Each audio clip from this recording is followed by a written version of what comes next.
Salut à tous, bienvenue dans ce nouveau format, dans ce nouveau style d'émission. On va faire une discussion autour du trading, autour de l'investissement dans le trading avec notre invité aujourd'hui, Greg, en situation de confinement, donc avec un petit studio improvisé à la maison, avec les moyens du bord. Et ce qui compte, c'est plutôt les informations que vous allez retirer de cette émission aujourd'hui, plus que l'emballage visuel ou qualitatif. On essaye de faire la qualité maximum, mais bon, vous l'aurez compris, c'est d'abord avec les moyens du bord. Donc, sans plus attendre, je vais te laisser le micro. Tu vas te présenter, tu vas nous expliquer un petit peu ton parcours, comment tu en es venu au trading, qu'est-ce que le trading et pourquoi les gens qui nous suivent devraient s'y intéresser de plus près en cette période, notamment difficile actuellement, et d'une manière générale, le reste du temps, quel est l'intérêt d'être trader? Effectivement, oui, ce sont... Un petit peu plus loin. Comme ça? Ouais. Ok. Ouais, donc il y a plusieurs questions déjà en même temps, mais globalement, c'est vrai qu'on est dans une période où c'est vraiment très important de s'intéresser à tout ça, même si on est totalement novice, parce que c'est dans ce type de période critique que l'on peut avoir les meilleures opportunités et qu'il peut y avoir des mouvements qui sont presque à faire 2, 3 fois, parfois 5 fois une année pour un trader normal. Alors, c'est un petit peu fastidieux déjà le coup du micro, hein, désolé, on n'en a qu'un. Mais moi, je t'interromps juste pour savoir qu'est-ce que c'est un mouvement. Parce que là, on va commencer avec les bases. Commence pas à partir dans des termes techniques qui vont nous perdre. On s'adresse bien sûr à des gens qui connaissent un petit peu le trading, qui tradent. Je pense que chez vous, vous avez déjà peut-être un peu d'expérience, mais il y a aussi des gens qui ne connaissent pas du tout, qui avec la crise du Covid-19 se retrouvent coincés chez eux, se disent quand ça sera fini, si c'est fini bientôt, on verra s'il me reste un travail, mais s'il me reste pas de travail, qu'est-ce que je fais? Donc ça, il faut qu'on explique aux gens, faut que tu expliques aux gens normaux qu'est-ce que c'est un mouvement, et comment on fait pour gagner de l'argent avec ça, et qu'est-ce que c'est que ce truc faramineux. Moi je connais un peu, mais je sais qu'il y a beaucoup de gens qui vont se dire le trading, c'est les banquiers de la BNP ou les mecs à Wall Street qui gueulent dans leur haut-parleur et qui disent achetez, vendez et tout ce bordel. C'est ça. Voilà, mais bon, c'est l'image qu'on en a des films. Le trading, c'est le mec qui a déjà 12 millions et qui en veut en gagner 15. Comment ça se fait qu'un particulier devrait s'y intéresser? Donc, prends à la base déjà, qu'on comprenne bien. Donc la base, c'est ce qui est intéressant actuellement, c'est le marché du forex. Donc, c'est quoi ça? Donc, qu'est-ce que le marché du forex? Donc, c'est le marché d'échange. C'est sur ce marché-là que vous allez pouvoir, que tu vas pouvoir, par exemple, échanger du dollar américain contre du dollar canadien ou de l'euro contre du yen japonais. Donc c'est clairement le marché des devises, là où tout l'argent circule. Donc c'est un énorme réseau interbancaire dans lequel l'argent et les monnaies des différents pays du monde circulent. Ouais, mais moi j'ai que des euros, comment je fais pour échanger des dollars? Eh ben justement, tu passes par un broker, donc c'est un intermédiaire qui va te permettre d'effectuer des opérations. Par exemple, si tu as 1000 euros et que tu veux les changer en dollars, là, les changer de cette manière-là, ça va pas être très utile parce que ça va être de manière numérique. C'est-à-dire que tes 1000 euros sur lesquels tu les as déposés ces 1000 euros, ils arrivent sur ton broker, tu les changes, tu les convertis en dollars. Bon ça te fait 1000 $, mais la valeur reste la même. Ça dépend du temps. Ça dépend du temps, ça dépend le cours auquel tu l'as acheté. Par exemple, si tu achètes un euro, actuellement le dollar vaut 1,08 €. D'accord? Donc un petit peu plus. Voilà, un tout petit peu plus. Pour arrondir, imaginons qu'il soit à 1,10. Il faut 1,10 $ pour faire 1 euro. Bon imaginons que tu l'achètes, que tu achètes du dollar parce que tu penses qu'il va monter. Donc c'est l'euro qui va prendre de la valeur. Si c'est l'euro qui prend de la valeur, tu vas perdre ton argent, puisque l'euro va s'apprécier par rapport au dollar, le dollar va se déprécier par rapport à l'euro, et là, avec cette transaction-là, tu auras perdu de l'argent. Mais c'est pas ça qui va te permettre de convertir tes euros en dollars. Imagine que tu veuilles aller aux États-Unis, donc soit tu le fais en arrivant à l'aéroport, et là il y a des bureaux de change, ça te permet de changer tes... Ça, c'est pour faire des courses sur place. Voilà, ça te permet de changer tes euros en dollars. Mais déjà sur ces transactions-là, tu peux faire du profit. ou tu peux faire des pertes. Ça veut dire, si je te comprends bien, ça veut dire que tu arrives aux États-Unis, par exemple, tu restes un mois aux États-Unis, tu es parti avec 1 000 euros en poche, tu les changes en dollars, donc tu te retrouves avec 1,10, on va dire, donc 1 100 dollars. Et pendant ce temps-là, la bourse a bougé, les cours ont changé, et quand tu repars, tu te dis, bon, bah, mes dollars, je les ai pas du tout dépensés, hypothétiquement, je vais retourner en France, donc je vous rends vos dollars, rendez-moi des euros, et si ça a bougé dans un sens qui t'intéressait, tu te retrouves, au début, tu avais 1 000 euros, et tu peux repartir avec 1 200 euros, par exemple. Alors que t'as rien fait, t'as pas travaillé, t'as juste gardé tes dollars pendant que t'étais aux États-Unis, puis tu les retransformes en euros, et en fait, ils valent plus à ce moment-là, au moment de la transformation. Oui, c'est ça. Ok. Il y a des fluctuations. Il y a des fluctuations à la seconde, à la minute, au jour le jour. Ouais, là, on parlait d'un mois, mais voilà, c'est juste que quand tu n'utilises pas un effet de levier, c'est-à-dire quelque chose qui va te permettre de démultiplier ton argent. Et ça, généralement, c'est le broker qui te prête de l'argent, c'est ça? Alors, un broker, c'est un intermédiaire qui te permet d'aller directement trader dans le marché du forex, c'est-à-dire échanger des devises contre d'autres. Oui, si par exemple, en fait, ça t'évite de passer par les petites boutiques. Voilà, c'est ça, et ça te permet d'avoir, disons, une banque secondaire sur laquelle tu vas déposer ton argent, trader en fonction des opportunités que tu penses être valables pour faire, par exemple, imaginons qu'on pense que la livre sterling, là, du fait qu'il soit parti de l'Europe, ça va booster l'économie anglaise. Bon. Peu importe l'analyse, voilà, si le Brexit, on se dit, ça y est, c'est bon, ils sont sortis de l'euro. Enfin, ils sont sortis de l'Europe parce qu'ils n'ont jamais été dans l'euro, mais ils vont pouvoir se reprendre en main économiquement. C'est une analyse comme une autre. Il y en a qui pensent l'inverse, peu importe. Disons qu'on se dit la livre sterling va s'apprécier. Donc la personne, le trader, va déposer, imaginons 5 000 euros pour pouvoir trader la livre sterling, et il va choisir une paire de devises, puisque ça fonctionne toujours en paire, il y a toujours une devise contre une autre, c'est comme ça que ça fonctionne dans le forex, puisque c'est pour ça que contrairement à la bourse, contrairement aux actions, par exemple Apple, Google, Amazon et ce genre de choses, une action, elle est censée monter, parce que ça montre la santé économique de l'entreprise, ça montre qu'elle se porte bien, donc ces actions montent. Ici, les devises, c'est pas du tout la même chose. C'est une devise, par exemple le dollar australien, il peut se déprécier par rapport à l'euro, enfin contre l'euro, si on les compare tous les deux, mais par contre, il va pouvoir monter par rapport au yen japonais, par exemple. Ça veut dire qu'il va valoir plus à un moment donné que le yen, mais contre l'euro et contre le dollar américain, il va se déprécier. Donc, pour en revenir à l'exemple de tout à l'heure, on est favorable à parce qu'on a analysé, peu importe la façon dont on l'analyse, on se dit la livre sterling va monter par rapport au dollar. Donc, avec nos positions en euros, on va acheter du GBP, donc du Great Britain Pound. La monnaie anglaise. Voilà. Et arriver à un certain seuil de cours, par exemple, imaginons qu'il faille 1,20 $ pour faire une livre sterling, eh bien, arriver à un certain point de retournement ou autre, par nos analyses, on a déterminé que là, il vaut mieux vendre, eh bien, arrivé à ce point-là, on vend nos positions et on a fait un profit par rapport au point d'achat et à la sortie, puisque la livre sterling s'est par exemple appréciée par rapport au dollar. Donc elle a monté en valeur, le dollar lui a perdu en valeur face à la livre, et donc on a réalisé un profit en faisant ce type de transaction. Donc en fait, on profite sur la différence, sur ce qui se passe quand il y a des changements entre deux monnaies qui sont pas liées l'une à l'autre, en fait, qui vivent leur vie chacune de leur côté, et quand elles s'éloignent, s'il y a une différence qui se crée et qu'on est dans le bon sens, c'est ce profit-là qu'on peut encaisser. Voilà. On vend pas concrètement une monnaie, en fait. On essaye de spéculer sur l'écart qu'il y aura entre une monnaie par rapport à une autre. Techniquement, tu achètes de la livre sterling quand même. Techniquement, tu achètes de la livre sterling avec tes euros, et ensuite tu la vends à un moment donné pour récupérer tes profits qui sont directement reconvertis par le broker en euros. Donc c'est pour ça que ça te fait une plus-value par rapport à la cotation de la livre sterling contre le dollar, qui sont ensuite reconvertis en euros. D'accord.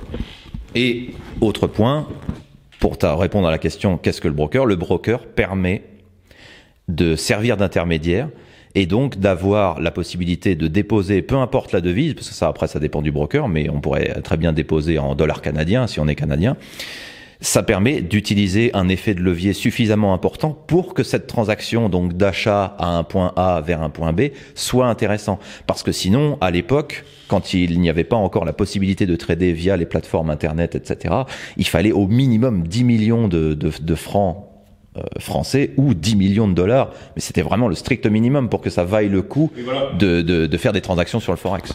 Voilà, justement, je voudrais que tu entres plus en détail sur ça, sur cet effet de levier qui permet, parce que effectivement, on comprend bien que quand on achète des dollars et que ça bouge derrière la virgule de quelques petits chiffres, ça peut faire un peu plus d'euros ou vice versa, mais on a l'impression que c'est un détail, quoi, que c'est que si t'es avec ton compte à 10 000 euros et que ça a bougé de 30 centimes, passer à 10 003 euros, on s'en fout un peu, j'ai envie de dire. Donc comment on peut faire pour gagner suffisamment d'argent pour que ça vaille le coup? Pour qu'un placement avec un compte de 10 000 euros, pas 10 millions, puisse être rentable. C'est tout l'intérêt de passer par un broker. Lui va prêter l'argent, en quelque sorte. C'est pour ça que sur ton compte de trading... Non, pas du tout. En fait, tu ouvres ton compte de trading chez le broker, donc là, tu as besoin, comme ça c'est bon. Là tu as besoin de fournir des pièces d'identité, etc. Mais ça c'est par sécurité, c'est pour prouver que tu es vraiment, voilà, c'est comme un compte bancaire. C'est un deuxième compte bancaire, ça évite de mélanger le fait qu'on fasse des courses, qu'on paye les factures et qu'on soit cambiste en même temps. Tu vois, c'est vraiment fait pour que tu puisses avoir ton compte qui va tourner ou que tu trades ou que tu laisses gérer par quelqu'un qui s'y connaît. Voilà. Comme quand tu es auto-entrepreneur, tu mélanges pas avec ta comptabilité personnelle. Bah oui, c'est mieux. Et donc le broker te permet en tant qu'intermédiaire de passer tes ordres. Déjà, ça, c'est lui qui a un lien direct avec le monde interbancaire. Et c'est pour les brokers sérieux, bien évidemment, parce qu'il y en a, ils sont à contrepartie. Ça, j'y reviendrai plus tard si tu veux savoir à quoi ça correspond. Mais globalement, pour les brokers sérieux, tu veux acheter de la livre, donc le broker reçoit ton ordre, le passe dans le monde interbancaire. C'est tout ce qu'on appelle les liquidity providers, donc les fournisseurs de liquidité qui reçoivent ton ordre dans le marché, qui trouvent les gens qui, là où tu veux acheter, il faut forcément des vendeurs, puisque ça fonctionne comme ça. Si tu veux acheter, il faut que quelqu'un te vende. Ah oui, c'est pas un pool où tu peux te servir. Non, c'est toujours, si tu veux, c'est toujours de gré à gré. Si tu veux vendre quelque chose, il faut bien que quelqu'un te l'achète. Si tu veux acheter quelque chose, il faut bien que quelqu'un te vende. Et le broker te permet de servir d'intermédiaire vers la banque qui, elle, redistribue tout et recherche les zones de liquidité correspondantes, puis retransmet au broker qui retransmet sur ton compte. Et en faisant comme ça, le broker, lui, te permet, via une marge qui est bloquée sur ton compte, donc par exemple, imaginons que tu as 10 000 euros, tu vas bloquer, donc le broker bloque 100 euros sur ton compte en marge et va te permettre d'utiliser un effet de levier qui lui va être 100 fois supérieur, ou parfois même jusqu'à 500 fois supérieur à la somme que tu trades véritablement. Puis après, une fois que ta position est clôturée, tu récupères ta marge et tu peux de nouveau utiliser 100% de ton capital ou de ton effet de marge qui t'autorise, quoi. Et ce que tu gagnes, c'est en rapport avec comme si tu avais fait avec un capital de 100 000 alors que tu n'as pas investi ça. Oui, c'est ça. Et quel est l'intérêt pour eux? Pourquoi ils font ça? L'intérêt pour eux, c'est de pouvoir avoir des dizaines, voire des centaines de milliers de clients qui, avec de petits capitaux, peuvent trader des sommes qui sont très intéressantes. Par exemple, imagine que quelqu'un ait un tout petit capital de 1000 euros. Bon, il y a 20 ou 30 ans, c'était impossible de trader quoi que ce soit. 1000 euros, tu pouvais rien faire. Là, maintenant, le broker permet de le faire, prête l'argent pour pouvoir le faire. Donc, tout ça, c'est virtuel, évidemment. C'est pas, ils ont l'argent donc pour le faire. Le petit trader, lui, entre sur une position. Imaginons qu'il soit gagnant et qu'il gagne 25 ou 50 euros avec sa position. Tu vois, ça fait quand même un profit de 5% sur 1000 euros. Eh bien, lui, le broker a pris une commission sur ces 50 euros. Ou sur ces 10 euros. À chaque entrée, à chaque trade, le broker va prendre sa commission. Et comme, en moyenne, un trader va peut-être prendre 1, 2, 5, 10 trades par jour, eh bien, le broker va prendre des dizaines, voire des centaines, voire des milliers de commissions tous les jours sur tous ses clients. Donc c'est ça son intérêt au broker. Tu comprends? Il prend quand même le risque que tu fasses un trade où tu perds de l'argent et tu perds bien plus que ce que tu avais mis.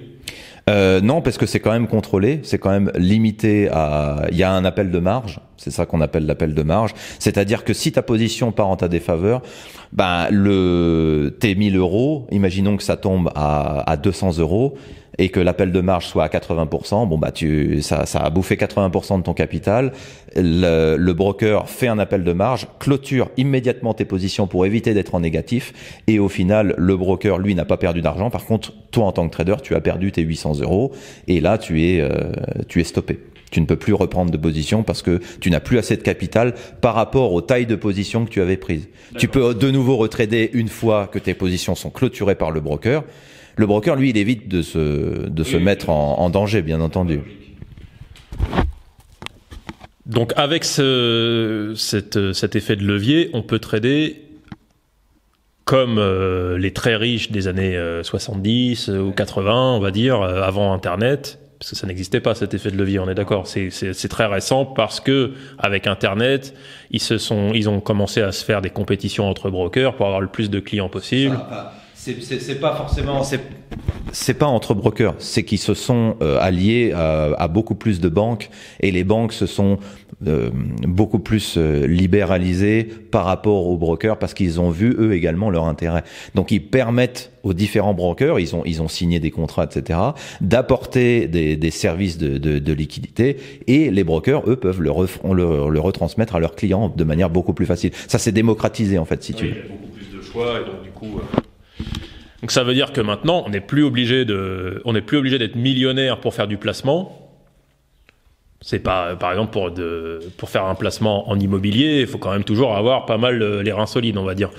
Tandis que là, à partir de capitaux beaucoup plus petits que des dizaines de millions comme il fallait, à partir de combien on peut en vivre? Disons qu'il faille 2-3 000 euros pour vivre tous les mois minimum pour un particulier.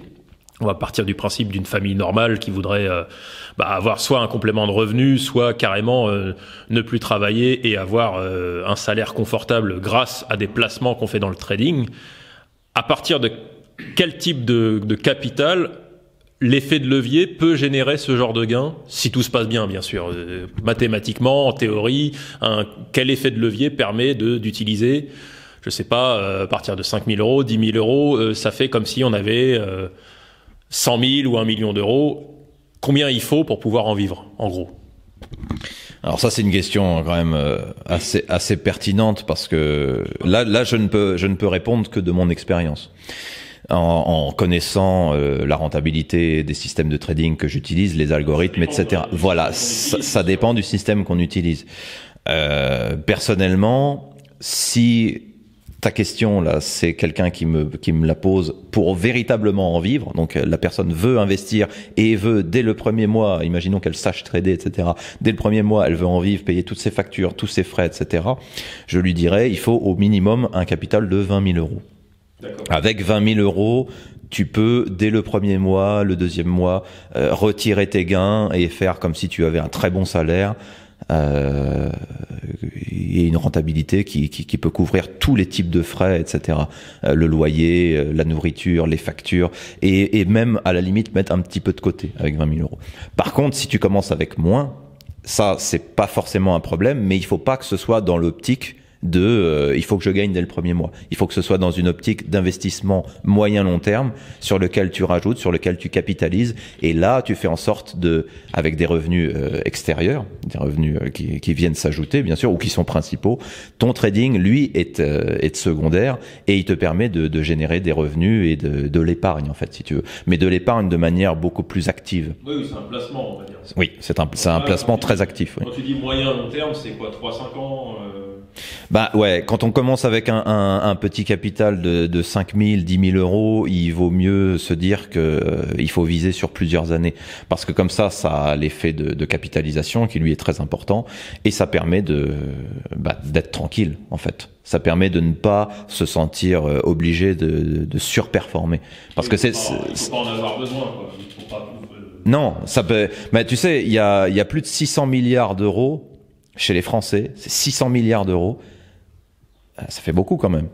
c'est le capital des Français qui dort. C'est-à-dire, c'est 600 milliards d'euros, juste en France, qui ne servent strictement à rien. Ils valent 0 € tous les ans, ça leur rapporte 0 €. Et sur 600 milliards, tu vois, ça, ne serait-ce que de gagner 5, 10, 15% par an, ça ferait des belles petites sommes. Mais c'est quoi ça? C'est des gens qui le laissent sur leur compte, c'est des gens qui le sortent en liquide et qui le mettent sous leur matelas, c'est du compte banque postale qui sert à rien. Ah non, parce que la banque postale, ça rapporte quand même 0,75% par an. Ah oui, donc c'est même pas prêt pour, pour les trucs de livret A et tout. C'est vraiment de l'argent dormant qui est là pour... Il y a plus de 600 milliards d'argent dormant de gens qui pourraient en faire quelque chose, alors que là, ça ne leur apporte rien du tout. Donc ça veut dire, si par exemple vous avez un peu l'esprit auto-entrepreneur, ou si vous vous dites moi je mets un peu d'argent de côté pour plus tard, là vous avez 25, 30 ans, même 40 ans, et vous vous dites on arrive à économiser un petit peu, mais pour l'instant on a mis 15 000 € de côté par exemple, voilà. Et un jour vous vous dites on se prendra je sais pas, un petit appartement qu'on mettra en Airbnb, et puis avec ce que ça gagnera, on en prendra un deuxième, et puis on essaiera de faire comme ça une petite rente pour que à notre retraite, on ait 5, 6 propriétés, peut-être sur le long terme, sur 30 ans, ça peut être un plan intéressant de se dire, voilà, on pourra mettre en location ou en Airbnb ou autre, plusieurs petites propriétés. Je sais qu'il y a des gens qui font des business avec ça, mais ça veut dire aussi que 15 000, c'est pas assez pour faire de l'immobilier. C'est une cabane de jardin chez Leroy Merlin, ça. C'est pas un appartement à Paris. C'est exagéré un peu, mais c'est quasiment ça. Non, mais quand t'as 15 000 € de côté et que tu veux faire de l'immobilier, tu te dis, bon, bah là, j'ai fait 10%, il en manque trop. Donc il faut encore beaucoup d'années pour pouvoir économiser ce qui vous manquera si vous voulez faire des placements ou monter une société ou ce genre de choses. Tandis que si vous en êtes à avoir 5 ou 10 000 € maintenant, ce que tu es en train de dire, c'est qu'on peut déjà les mettre à travailler, on n'est pas obligé d'attendre plus tard. Ils sont pas obligés de rester sur un compte qui fait rien et qui rapporte rien. Et on peut les mettre à bosser et dans 5 ans, au fur et à mesure que vous rajoutez de l'argent sur ce compte qui serait resté sans grossir si vous aviez juste rajouté de l'argent en économie, là sur un compte qui fait du trading par exemple et qui gagne, parce qu'on va y revenir, c'est pas la majorité des gens, au contraire, c'est d'ailleurs pour ça que il y a beaucoup de gens qui essayent pas. C'est-à-dire que on dit en général que c'est plus sûr d'acheter un appartement, investir dans la pierre, c'est censé être une sécurité. Oui, mais tu vois, une sécurité dans la crise actuelle, l'immobilier, c'est inévitable. Il va s'effondrer au moins de 30 ou 40%. La valeur des biens immobiliers va totalement chuter. Alors, il y en a qui vont en profiter, bien sûr. Ceux qui sont toujours surcapitalisés ou ceux qui ont pile ce qu'il faut. Et voilà, ça avantage ceux qui veulent acheter. Voilà, parce que c'est quand la crise va passer, et ça on ne sait pas quand, on ne sait pas quand est-ce que ça va se finir, mais quand elle va passer, tous ceux qui sont bien capitalisés auront racheté au plus bas. Mais ceux qui ont des... Warren Buffett, c'est ce qu'on fait la plupart de tous les riches. Oui. Ils achètent quand c'est pas cher. Voilà. Ils tiennent fort parce qu'ils ont déjà des réserves, et puis quand ça refonctionne et ils sont bien placés, c'est du Monopoly en gros, quoi. Ben oui, mais Monopoly intelligent et bien rodé. Parce que ça fonctionne toujours comme ça. Il faudrait que tout s'écroule tout en même temps et qu'on revienne à l'âge de pierre pour que ça ne vaille plus rien et que même le clochard du coin soit aussi préparé qu'un Warren Buffett. Or, ça, c'est pas près d'arriver encore, ça. Même si on est vraiment dans une crise bien pire que celle de 2008, tu vois, les investissements dans la pierre et tout ça, pour faire de l'argent, je dis pas que pour avoir une sécurité et un endroit où vivre, c'est pas bien. Ça, c'est intelligent. Mais actuellement, pour générer des profits, les gens, c'est pas d'essayer de louer des choses auxquelles ils pensent actuellement. En ce moment, encore moins. Et quand cette crise va être un petit peu diminuée, donc quand les gens pourront un peu ressortir, ça va pas être ça non plus. Ils vont d'abord penser à comment on régénère de l'argent pour acheter à manger et déjà payer les choses qu'on a maintenant. Tu vois. Donc c'est pour ça que c'est bien pour se diversifier l'immobilier, mais ça nécessite énormément de capitaux. Pour continuer à faire de l'argent dans ce genre de crise, ça en nécessite encore beaucoup plus, parce qu'il va falloir racheter au plus bas et donc il va falloir des liquidités. Et puis c'est pas donné à tout le monde. Hein. C'est pas donné à tout le monde. Non, et c'est sûr qu'il faut déjà un capital de moins 200 000 € pour commencer à faire un premier achat. Oui, tout dépend de la zone, tout dépend parce que par exemple l'immobilier sur Paris, la région parisienne, avec 200 000 €, tu as des petits trucs. Hein. Ouais, il faut des banques qui te suivent. Voilà, Là, il faut des prêts, il faut... Même avec 20 fois moins, on peut avoir un placement qui... on avait fait une vidéo dessus où t'expliquais que en 5 ans, on peut déjà commencer à générer des revenus passifs assez hyper intéressants, quoi. Ah bah oui. Sur le marché du forex, hein. Faut pas généraliser au trading général, j'ai envie de dire, parce que le trading c'est le marché des actions, donc tout ce qui est les sociétés, etc., les indices, les matières premières, l'or, le pétrole. Ça, tu fais pas ? Si, ça je fais aussi, mais là ce dont je parle spécifiquement, c'est sur le marché forex. Donc avec le fait que les devises, c'est quasiment les pays eux-mêmes. Tandis que tu vois là actuellement là les problèmes qu'il y a avec le pétrole. Il était tombé jusqu'à $19. Ensuite, Vladimir Poutine est pour la première fois au niveau mondial est d'accord pour s'allier à l'Arabie Saoudite. Il repart sur le WTI, donc qui est une des versions du pétrole. Il est monté de 40% en 5 minutes. Ça, c'était imprévisible. Mon mentor me l'avait dit. Honnêtement, il me l'avait annoncé avant. Dans le secret. Mais honnêtement, moi-même, je n'ai pas pu en profiter. Parce que je n'avais pas les setups, donc je n'avais pas les configurations pour partir à la hausse à ce moment-là. C'est le genre de truc qui apparaît comme ça d'un coup et qui est très violent.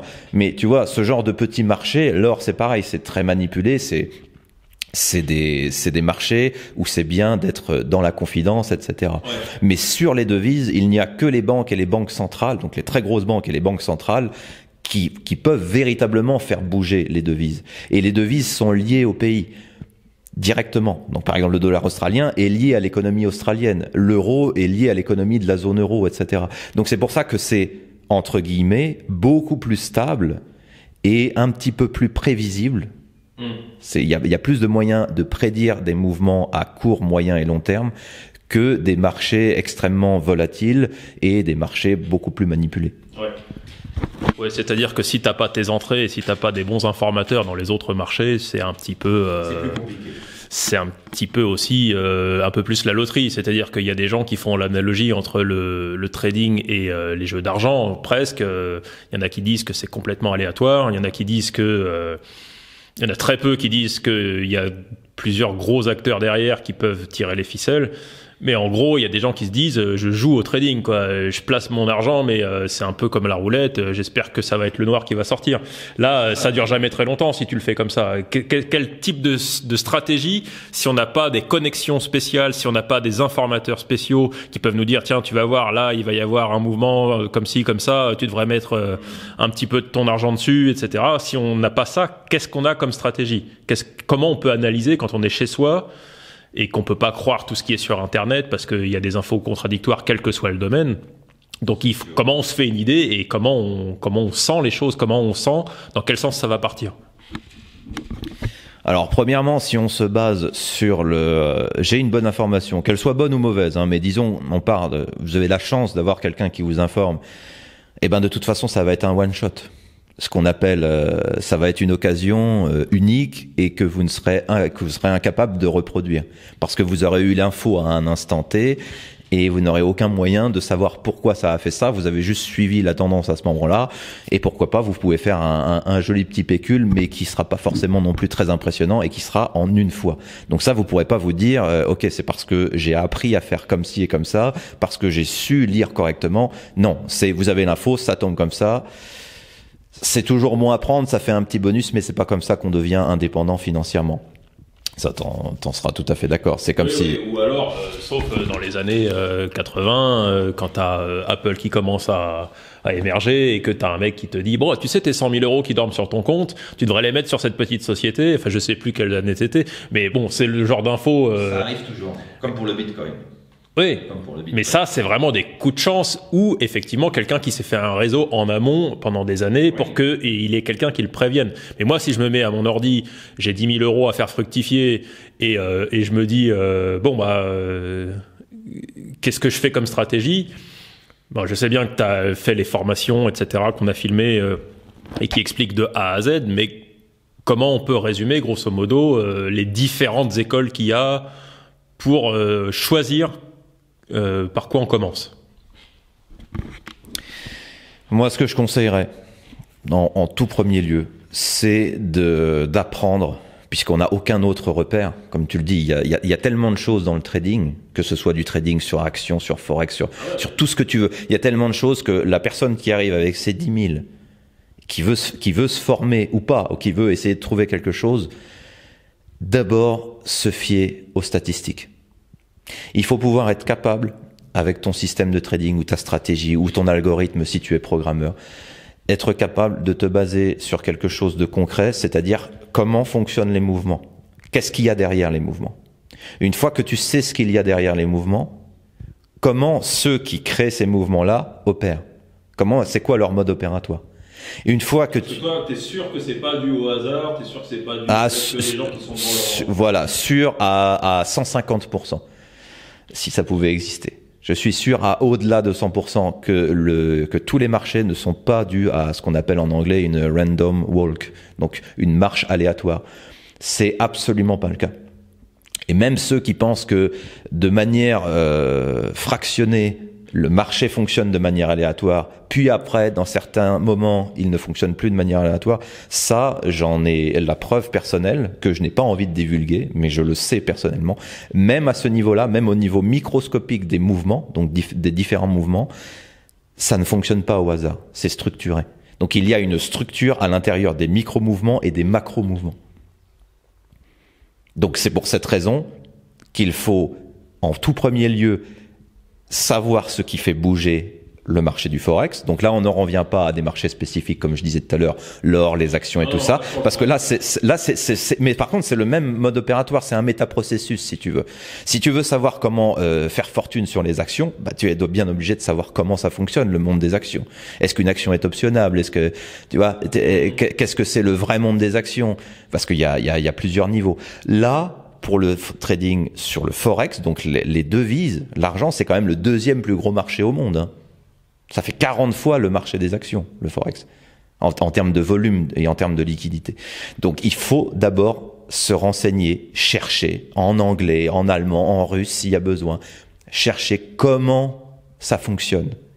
Puis ensuite, qui est derrière ça?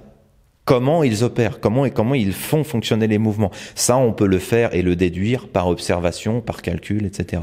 Et après, se baser sur les statistiques et sur des échantillons suffisamment longs, donc apprendre à se servir des probabilités, apprendre à se servir des calculs statistiques et probabilistiques. Moi, c'est ça que je pourrais conseiller pour quelqu'un qui voudrait débuter. Parce que sinon, apprendre à se servir de tel indicateur, ah, j'ai vu que celui-ci, il faisait une alerte quand il y a ça qui fonctionne. Non, vous savez pas comment fonctionne le marché, vous savez pas qui est derrière, vous savez pas qui sont les gros opérateurs, vous n'avez aucune idée des données statistiques, ni de comment vous en servir, parce que même si vous vous dites, ah bah là, j'ai testé 20 fois, hein, ça a gagné 15 fois sur les 20, eh ben, ça vaut rien, ça. Ok, ouais, donc ce que tu es en train de nous décrire, c'est vraiment un métier à part entière. Ça a l'air hyper compliqué et c'est pas quelque chose qu'on peut improviser comme ça du jour au lendemain. Donc, pour éviter de saper le moral de ceux qui veulent s'y mettre, qu'est-ce que tu peux dire? Est-ce qu'il y a des solutions pour apprendre plus vite ou tout de suite chercher au bon endroit? Parce que effectivement, Internet, c'est super, il y a des réponses en pagaille, mais en général, on tombe pas forcément sur la bonne. On tombe sur un mélange de plein de choses, et puis se faire un avis là-dessus, ça peut être très long, très décourageant. Réponds à ça. Non, mais je comprends tout à fait. Je me mets à la place de celui ou celle qui voudrait débuter là, à l'heure actuelle. C'est extrêmement compliqué. C'est pour ça que depuis des années, j'ai créé des formations ultra spécifique pour devenir trader avec toutes les stratégies que j'ai mises en place et tout ça. Mais c'est pour quelqu'un de motivé, il faut s'investir, il faut le travailler, etc. Toi, t'as mis combien de temps à faire en sorte que t'aies quelque chose qui fonctionne? Quand t'as commencé à étudier ça jusqu'au moment où tu t'es dit, ah bah là je suis pro là-dedans, j'en vis et je sais ce que je fais, combien de temps il a fallu? Il a fallu un paquet d'années et il m'a fallu au moins 2 ans avant d'abord de rencontrer mon mentor, parce que il faut bien savoir que c'est grâce à lui que j'en suis là aujourd'hui, hein. Je le remercie pour ça et je le remercierai jamais assez, parce que c'est vrai que c'est lui qui m'a ouvert les yeux et les portes sur pas mal de choses, même si après je me suis émancipé par moi-même. J'ai cherché ensuite par moi-même, mais c'est lui qui m'a permis d'en arriver là. Parce qu'il faut bien savoir que lui, c'était son boulot, c'était de concevoir les systèmes informatique dans les salles de marché. Donc il était en contact avec des traders bancaires, il était en contact avec des programmeurs qui eux aussi étaient à travailler dans le domaine de la banque et du trading, et donc il a construit toutes ces théories et tout son travail, pas seulement théorique mais concret, sur base de comment eux, les gros opérateurs des grosses banques, fonctionnent. Et c'est ce qui m'a transmis par la suite avec sa façon d'apprendre, avec ses systèmes que j'ai moi-même comparé avec d'autres systèmes, etc. Et après j'en ai fait un medley. Je suis parti sur quelque chose de très légèrement différent, mais plus actif et plus rapide. Lui, il trade sur le plus long terme et avec des systèmes de tendance. Moi, je vais trader sur des systèmes beaucoup plus courts, donc des mouvements plus courts qui sont un peu plus actifs, etc. Mais au final, c'est grâce à lui et c'est grâce à ça que ça m'a fait gagner des années et des années. Sinon, j'aurais très bien pu mettre 10 ans avant d'y arriver tout seul. Je sais pas, peut-être 7, 8 ou peut-être jamais. J'en aurais vraiment rien su. Si, au bout d'un moment, on s'aperçoit quand même que soit on tâtonne, soit on s'aperçoit de la bonne direction parce que on voit des choses, on voit des récurrences, etc. Donc, à partir de là, on commence à se dire, il y a peut-être quelque chose. Mais là, j'ai gagné un temps précieux.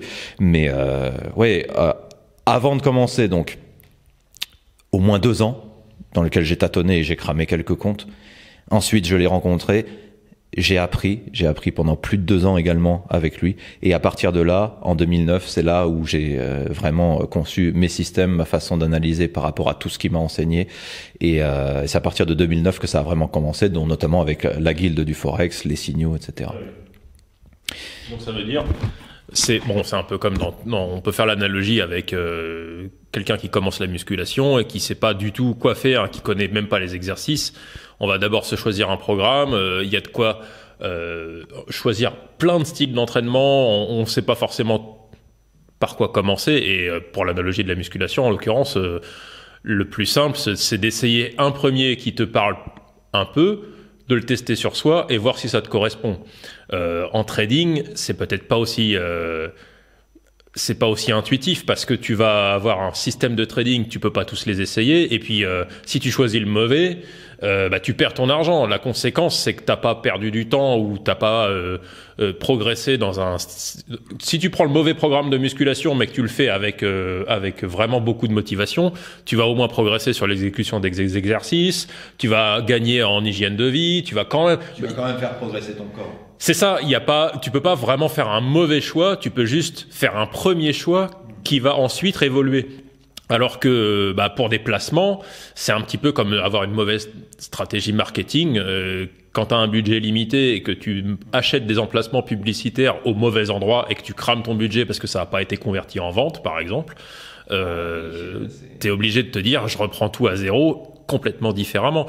Donc, sachant qu'il y a des dizaines, peut-être des centaines de façons de trader, qu'est-ce que tu proposes, toi, à part tes formations qui font gagner un temps précieux parce que tu dis, voilà, moi j'ai passé tant de temps à travailler dessus et ces 10 techniques-là ou 15 techniques-là sont les meilleures à étudier, vous faites pas chier avec les 1000 autres qui existent parce que au bout d'un moment, il faut bien choisir quelque chose de faisable.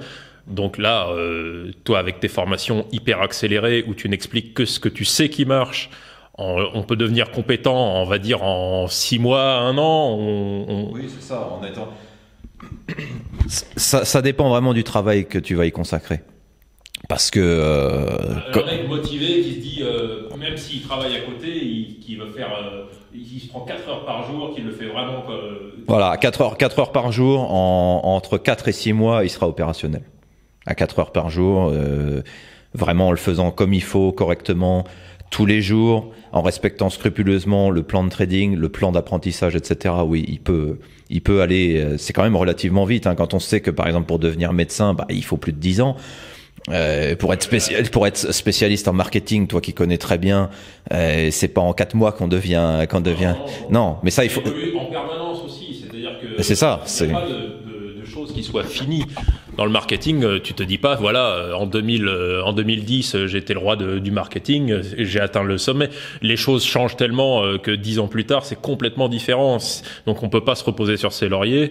Dans un sport, c'est le corps humain, il change pas d'une année à l'autre. Donc, il y a de nouvelles techniques, il y a de nouvelles avancées, de nouveaux suppléments nutritionnels ou des nouvelles façons de s'entraîner qui sortent de temps en temps, mais ça rend pas obsolète toutes les anciennes choses.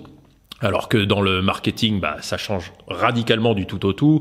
Dans le trading, il y a des événements qui peuvent influencer, mais quand on a l'expérience, on s'adapte. Il y a 20% qui changent en gros, et si tu as un noyau solide de stratégie, tu peux t'adapter aux 20% qui changent autour. Donc, mais bon, il faut quand même que vous soyez conscient du fait que c'est pas un hobby. C'est ni un hobby, ni je vais mettre de l'argent là-dessus, ça va se faire tout seul. Si vous décidez de faire ça, c'est une espèce de transition vers un nouveau métier, un nouveau style de vie. Et il faut vraiment s'y investir sérieusement ou ne pas le faire du tout, parce que sinon vous allez le faire comme quelqu'un qui se prend des petites pages de pub ou des petits encarts sur des sites pour qu'on vienne visiter sa boutique eBay ou sa boutique Etsy, et puis met 100 € par-ci par-là, n'utilise pas les bons outils pour mesurer s'il y a eu du retour sur investissement, etc. Et au final, c'est que de perdre son argent. C'est je lance un peu de thunes en l'air, j'espère que ça fera quelque chose. Et ça, c'est du pile ou face. Donc, des stratégies qui permettent de contrôler et de savoir ce qu'on fait, de maîtriser le plus possible les aléas de façon à ce que ça soit un vrai métier et pas des coups de chance, ça met 6 mois, 1 an, si on est très discipliné et si on le fait sérieusement. Et encore, c'est parce que en ayant des stratégies comme ce que toi tu mets dans les formations, vous pouvez étudier tout de suite ce qui marche. C'est-à-dire que vous n'êtes pas obligé d'étudier tout ce qui existe et de faire votre choix par la suite. C'est ça, sinon ça serait plusieurs années. Sinon c'est beaucoup trop long. Toi, si tu n'avais pas eu quelqu'un qui te dit voilà, tu devrais étudier ça, t'aurais fouillé partout et puis tu perds ton temps, tu te décourages et finalement même le mec qui s'acharne, il va finir par mettre 10 ans ou se dire non, finalement il y avait vraiment rien à trouver, quoi. Oui, c'est quand on sait qu'il y a quelque chose à trouver, mais voilà, quand on est livré à soi-même, on est obligé de chercher dans toutes les directions, puisqu'il faut bien savoir éliminer ce qui ne fonctionne pas. Et encore, on est très loin de pouvoir tout chercher là, dans une vie humaine. C'est très difficile à faire. Maintenant, c'est pour ça qu'on a mis aussi d'autres choses en place. C'est pas donné à tout le monde en fait de devenir trader. Faire tourner son argent, faire fructifier son épargne, ça par contre c'est quelque chose qui devrait être fait et enseigné même aux enfants, parce que commencer dès le plus jeune âge, et c'est pas moi qui le dis, hein, c'est tous les grands financiers de cette planète, dont Warren Buffett, qui lui c'est comme ça qu'il a compris, c'est comme ça qu'il est devenu multimilliardaire. Les gens ou les enfants, en tout cas ceux qui sont ils doivent commencer à épargner et à faire fructifier leur argent. Oui, l'argent doit travailler pour ça. Voilà, il doit travailler, parce que sinon c'est de l'énergie gaspillée. Donc c'est pour ça que j'ai pensé à ça, c'est que on a mis en place la possibilité, même pour les gens qui ne sont pas formés, qui ne connaissent pas les techniques de trading, de pouvoir rejoindre ce que l'on fait, c'est-à-dire de la gestion de compte. Tout le monde se met sur le même type de compte, donc la personne rejoint ça, profite des mêmes algorithmes, profite de tous les signaux, de tout le travail, les centaines de milliers d'euros qu'on a dépensés dans toutes nos recherches, théories, création de logiciels, etc. et en bénéficie. Les gens peuvent en bénéficier comme ça, totalement gratuitement, avec les résultats que je fais. Donc c'est exactement comme si je... Ouais, là c'est moi qui le fais. C'est mon équipe, mon programmeur, c'est tout le monde qui est derrière tout ça. On le fait pour que les gens rejoignent.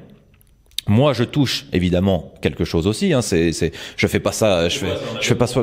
Non, c'est pas payant. Moi, ce que je veux faire, c'est pas quelque chose de payant. Je veux pas vendre quoi que ce soit à qui que ce soit.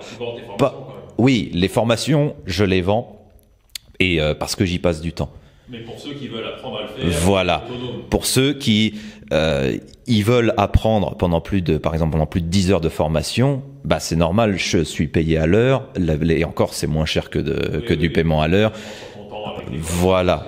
Je prends de mon temps au lieu d'être avec ma famille, je suis à enseigner, je le fais concrètement en dur. Donc c'est pour ça que je me fais rémunérer. Là, ce que je veux, c'est proposer une solution aux gens qui savent pas quoi faire de leur argent, avec de l'argent qui dort, comme on disait au début, et qui puissent en profiter sans passer par plusieurs mois, voire plusieurs années de formation. Parce que c'est pas donné à tout le monde d'être trader. C'est vraiment une arène de combat dans laquelle il faut rentrer tous les jours. Et ça, il faut le mindset pour y arriver, etc. Par contre, faire profiter des gens qui ont réussi à économiser, qui ont de l'épargne mais qui savent pas quoi en faire parce que le livret A ça rapporte que dalle, l'immobilier il faut des centaines de milliers d'euros pour que ça vaille quelque chose et énormément de patience, oui. Tout se casse la gueule. Les assurances vie, bon bah c'est pareil, ça rapporte peut-être 4, 5, 6% par an. Ça veut dire que si tu as 100 000 euros, tu gagnes 5 000 euros dans l'année, ça sert à personne ça. Ça sert à rien. Si tu as 100 000 et que tu veux gagner 5% par an, garde-les dans ton matelas. Oui, ou monte un site web, ou voilà, ou ta passion. Oui, voilà, fais-en quelque chose, mais autre que de juste gagner 5 000 euros par an. Mais là, c'est quoi que tu veux faire? On a mis en place la possibilité aux gens de rejoindre le groupe de trading qui va pouvoir trader à leur place sur leur compte, c'est-à-dire que les gens, par exemple toi si tu veux le faire, tu as toujours accès à ton argent. Moi j'y ai pas accès, c'est pas les gens qui me donnent leur argent parce que là ça ferait un petit peu Ponzi ou ça ferait un petit peu Madoff. Non, c'est pas ça que je veux faire. C'est les gens déposent sur le broker avec lequel je travaille depuis 7 ans maintenant, je suis totalement indépendant de ce broker, hein. Je travaille juste avec eux en tant qu'introducing broker, mais eux ils ont les reins extrêmement solides, ils ont plus de 25 000 clients à travers le monde, etc. Je travaillais que depuis 7 ans. Les gens déposent leur argent sur ça, donc c'est tout. Ils font un dépôt comme si ils étaient prêts à trader. Tu vois, comme si je les avais formés en fait. Ils sont déjà prêts à trader. C'est ce que font les gens qui ont pris les formations et qui te disent moi j'ai pas le temps de passer 6 mois, il faudrait que je gagne de l'argent tout de suite. Donc en gros, pendant qu'ils se forment, ils te confient, enfin ils déposent leur argent sur un compte réel. Ils te donnent accès à ce compte et toi tu leur fais gagner de l'argent en même temps que ce que tu fais pour toi. Bah oui, parce que je me suis aperçu que même parmi les gens que j'ai formés, il y en a que très peu au final qui le fassent par eux-mêmes. Il y en a très peu qui le font par eux-mêmes. Bah si, ils ont confiance, mais étant donné que ça prend quand même du temps et qu'ils veulent être sûrs et certains d'appliquer les choses correctement. Ils ont peur toujours de oui. À part certains qui veulent être vraiment indépendants, ça eux ils le font et ils ne me confient pas leur argent parce qu'ils préfèrent le faire eux-mêmes et c'est tout à leur honneur. Mais pour les gens qui n'ont pas le temps de se former, qui ont un travail à côté ou une famille, là l'avantage c'est que ça tourne pour eux tout seul. Tu vois, c'est ça que j'ai mis en place. La possibilité pour eux de rejoindre le truc exactement comme s'ils pouvaient trader par eux-mêmes, sauf que là, c'est toute mon équipe, mes algos et tout ça qui le faisons, et on se rémunère tous sur les pourcentages de profit et uniquement de profit. Il n'y a pas d'abonnement, il n'y a pas de truc, et on fait grossir l'énorme pelote de laine comme ça. C'est ça mon idée. Donc ça veut dire un de nos auditeurs, une personne de l'audience qui se dit ouais bah justement moi j'aurais bien placé 5 000 euros mais j'ai été voir ma banque, on va pas nommer de banque mais n'importe quelle banque française connue. Oui. On va pas la nommer.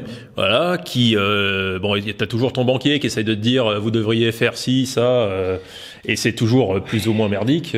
C'est des petits pourcentages à la fin de l'année. Alors évidemment, ils garantissent. En théorie, ils garantissent.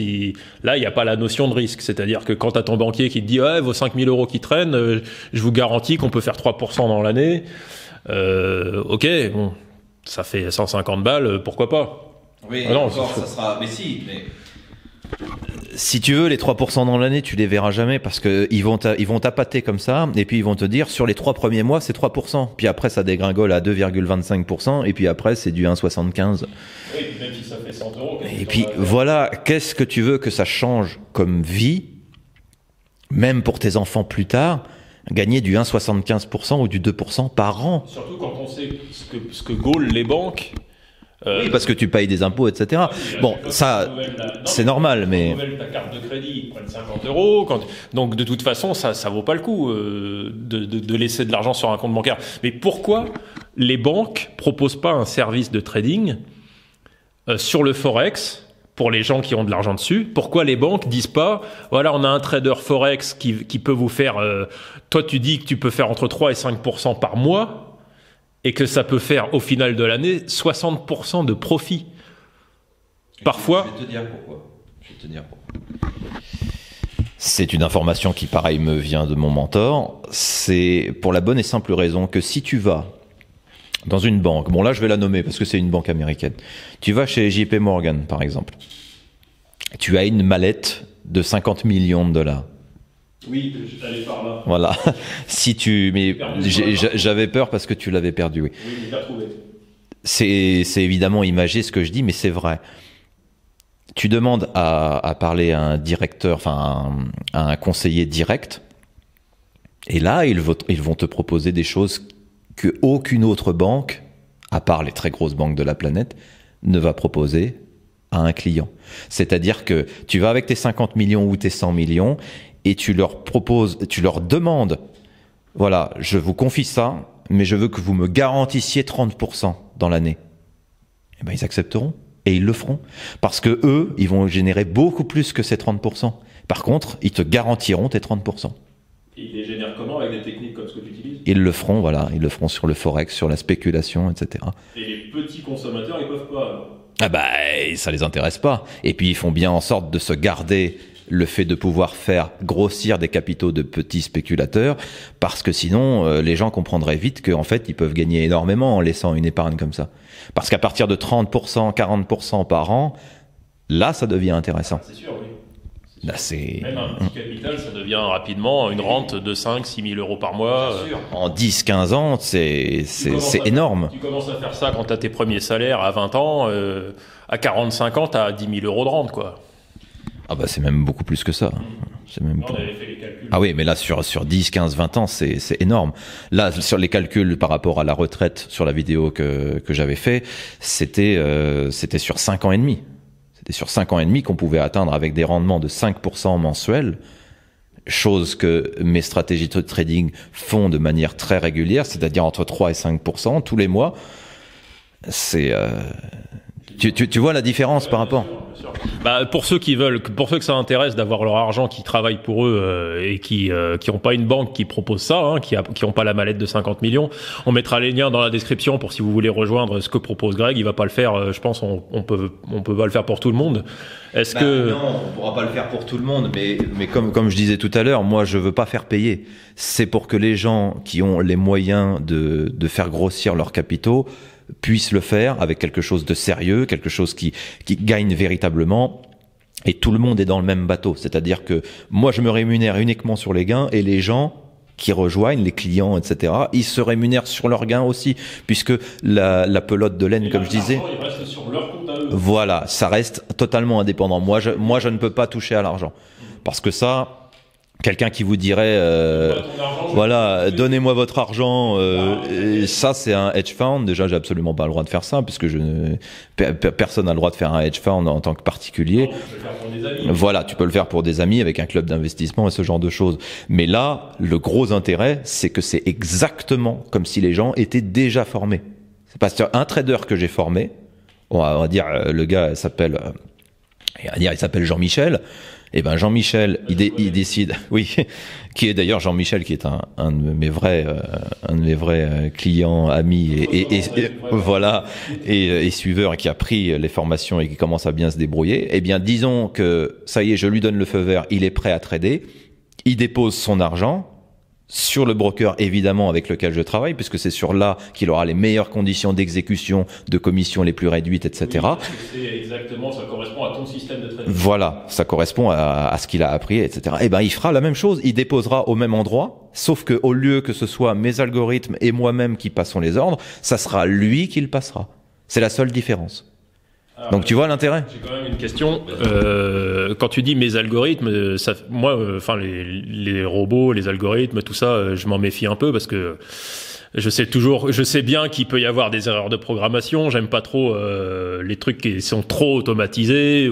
Bien sûr, ça aide l'intelligence artificielle. On sait qu'on y va, on sait que ça va être de plus en plus présent dans la vie quotidienne. Et peut-être que c'est la prochaine évolution de l'humanité et que l'intelligence artificielle va gérer beaucoup de choses, beaucoup de côtés de la vie, la circulation dans les villes. Je pense qu'il y a un côté très positif à l'utilisation d'intelligence artificielle. Et toi, tu l'utilises aussi pour le trading, mais est-ce que ça peut pas avoir un risque quand beaucoup plus de gens l'utilisent? Est-ce que ça peut pas déséquilibrer les choses? Est-ce qu'il y a un garde-fou? Est-ce que t'as pensé à tout ça? J'imagine que oui, mais il faut en parler. Oui, évidemment, parce que ce qu'on a automatisé, ce sont les tâches que doit faire l'algorithme le plus rapidement possible. Mais tout ce qui est prise de décision, je le fais manuellement. C'est-à-dire qu'il y a toujours un contrôle humain derrière l'exécution du robot et de l'algorithme. Donc voilà, ce n'est pas quelque chose qui est fait de manière 100% automatique. L'analyse et le calcul de l'opportunité à saisir, elle est faite par l'algorithme et par l'intelligence artificielle, si tu veux. Mais au moment d'appuyer sur le bouton, c'est fait manuellement. Comme ça évite tout risque d'emballement et c'est exactement comme si, pour revenir à notre exemple de trader qui s'appelle Jean-Michel, c'est exactement comme si c'était lui au final qui appuie sur le bouton parce qu'il a fait le même processus de décision et de prise de position dans le marché. Donc c'est pour ça, il ne peut pas y avoir d'emballement. À moins que je me mette ou que mes équipes se mettent à cliquer comme des frénétiques, ce qui ne peut pas arriver. Là, à ce moment-là, mais tu vois ce que je veux dire. Il peut pas y avoir d'un coup, comme il s'est arrivé en 2010 avec le flash crash, où les algorithmes de Wall Street se sont mis à paniquer, à ouvrir des milliers, des centaines de milliers d'ordres, et tout est parti dans un sens puis est revenu. Là, c'est pas possible. Ça, on y reviendra parce que j'aimerais bien faire une émission spéciale justement sur ces événements-là, la crise de 2008, etc. Goldman Sachs, on en reparlera dans une autre émission. Là, on arrive à la fin de celle-là, qui était déjà bien remplie. Je pense qu'il y avait déjà pas mal de sujets très intéressants. Et si ça vous plaît, n'hésitez pas à mettre des pouces, à partager, à envoyer ça sur vos réseaux sociaux à tous vos amis qui s'intéressent à avoir un petit peu d'autonomie. On mettra pas mal de liens aussi, des sources et des liens d'informations dans la description de la vidéo. Suivez-nous parce qu'on va faire d'autres émissions. Si ça plaît, on en fera de plus en plus, évidemment. On a du temps libre actuellement, même si toi tu continues très activement à exploiter ce qui se passe et à justement être réactif par rapport à tout ce qui se passe dans le monde. Mais les week-ends, les marchés sont fermés. Voilà, là on profite qu'on est samedi, effectivement, et on partage le plus possible, par solidarité, à tous ceux qui veulent pouvoir avoir de l'autonomie, qui savent que l'avenir est un petit peu incertain. Et encore, c'est un euphémisme. Donc c'est maintenant qu'il faut prendre les devants. Et comme on est conscient du fait que ça peut mettre longtemps d'apprendre un nouveau métier, comme on disait tout à l'heure, il y a des solutions qui peuvent être mises en place, comme ton système qui permet d'avoir des copies. Toi, t'appelles ça le copier-coller de ce que tu fais, c'est-à-dire que c'est vraiment ça. C'est mettre tout le monde au même niveau. Et que tout le monde puisse en profiter, parce que c'est vraiment dans cet esprit de partage-là que je veux proposer ça. Ça fait quelques années qu'on essayait de trouver une solution technique pour pouvoir proposer ça, parce que moi je suivais ça du côté technique, c'est moi qui ai fait les sites web de la Guilde du Forex. Donc on essayait, au tout début, on envoyait je sais pas si vous êtes assez ancien pour avoir suivi ça, mais déjà en 2009, ça remonte à 2009. On avait un système pour prévenir par SMS quand il y avait des trades à prendre pour ceux qui voulaient faire la même chose alors qu'ils n'avaient pas encore fini leur formation, mais qui voulaient profiter des mêmes avantages. Ensuite, on a fait des messages instantanés. Ensuite, on a fait du contrôle à distance. Mais là, le système, là, il est vraiment au point avec le trade copier. C'est vraiment fonctionnel. Donc, du coup, ça passe directement par le broker, donc il n'y a pas de temps de délai. Il n'y a pas de délai entre les prises de position. C'est pour ça qu'on est obligé de le faire comme ça au niveau technique, pour qu'il y ait vraiment que tous les ordres soient répliqués à 100% de la même façon pour chaque client, pour chaque personne. Donc comme ça fonctionne bien, plus vous serez nombreux à vous y intéresser, plus on fera aussi des vidéos explicatives, on fera des comptes rendus de ce que ça a généré dans la journée, on fera aussi des mises à jour de l'évolution politique, économique dans le monde par rapport à comment ça impacte au niveau des marchés. Enfin, ça sera Greg qui répondra aux questions et ça sera moi je me mettrai là pour les poser, pour vous représenter. Donc si vous avez des questions, posez-les dans les commentaires pour la prochaine émission. N'hésitez pas à poser toutes les questions que vous avez, même les plus saugrenues. Il n'y a pas de mauvaises questions, il y a juste des débutants à des niveaux différents. Donc n'hésitez pas, n'ayez pas peur de poser une question idiote. Si c'est une question que vous vous posez réellement, elle n'est forcément pas idiote, puisque ça veut dire que vous avez une interrogation et que vous êtes intéressé par un domaine et que justement ça vaut le coup qu'on prenne le temps de vous répondre.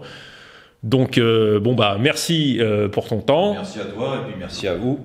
Et à la prochaine vidéo. À bientôt. Salut.